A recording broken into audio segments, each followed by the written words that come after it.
Bentornati su On Air per nuove ed interessanti interviste. Io sono Verena Tassi. Oggi andiamo a conoscere una delle tante realtà che caratterizzano l'Italia e che hanno veramente tanti valori da diffondere, soprattutto anche per il futuro. Per cui andiamo subito a Padova, conosciamo il consigliere di Admo Veneto, Paola Baiguera. Ciao Paola. Bentrovati a tutti, grazie infinite a Radio Canale Italia per questa opportunità, grazie Verena per questo piccolo spot promozionale.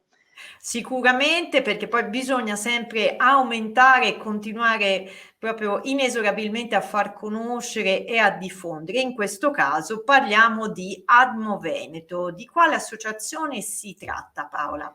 Parliamo di Associazione Donatori Midollo Osseo, quindi un'associazione che lavora in Veneto ma esiste in tutta Italia, in quasi tutte le regioni d'Italia e ha come principale obiettivo la sensibilizzazione alla donazione di midollo osseo, ma ancor prima proprio informare tutti le persone di che cosa parliamo quando parliamo di donazione di midollo osseo, perché solitamente c'è sempre una certa ritrosia o spavento iniziale quando si sentono le parole midollo osseo.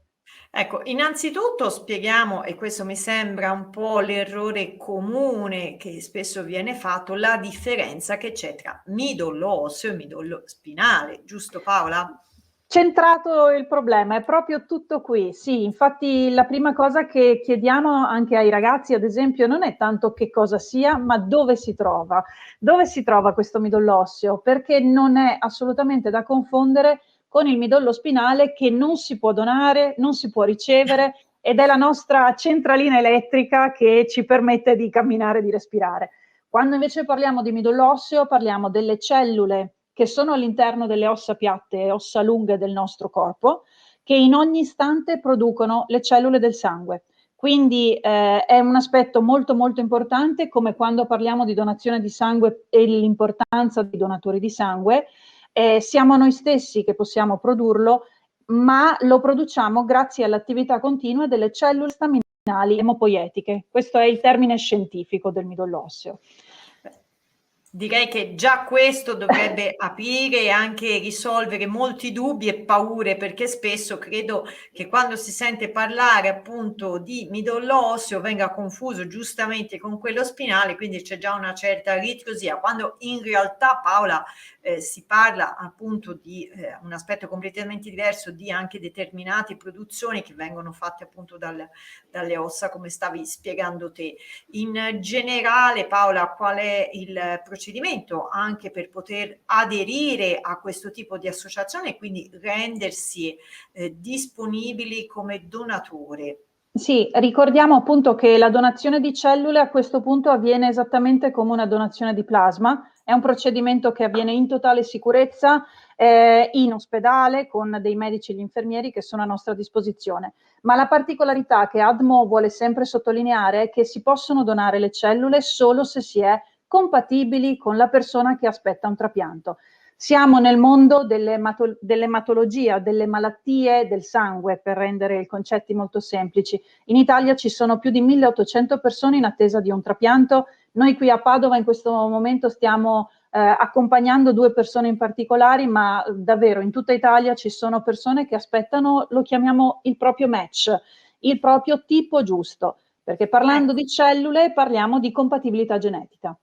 Facciamo una panoramica ancora più rapida, Paola, se qualcuno magari guardandoci, anche ascoltandoci, vedendoci, volesse entrare anche in contatto, soprattutto per capire qual è il percorso. Una Sì, volta che si decide di diventare donatori, quindi ovviamente con la varie burocrazie per diventarlo, quali sono i percorsi che uno fa prima di arrivare ovviamente a donare? Quindi c'è un'analisi sicuramente delle proprie caratteristiche, quindi anche in questo caso si tratta sempre di qualcosa di indolore, ben organizzato e ben attrezzato, giusto Paola? assolutamente, si tratta di un semplice prelievo di sangue per andare a far leggere le nostre caratteristiche genetiche, quindi un prelievo che avviene in un centro trasfusionale. Bisogna semplicemente prendere un appuntamento, lo possiamo fare iscrivendoci sulla piattaforma di admo.it.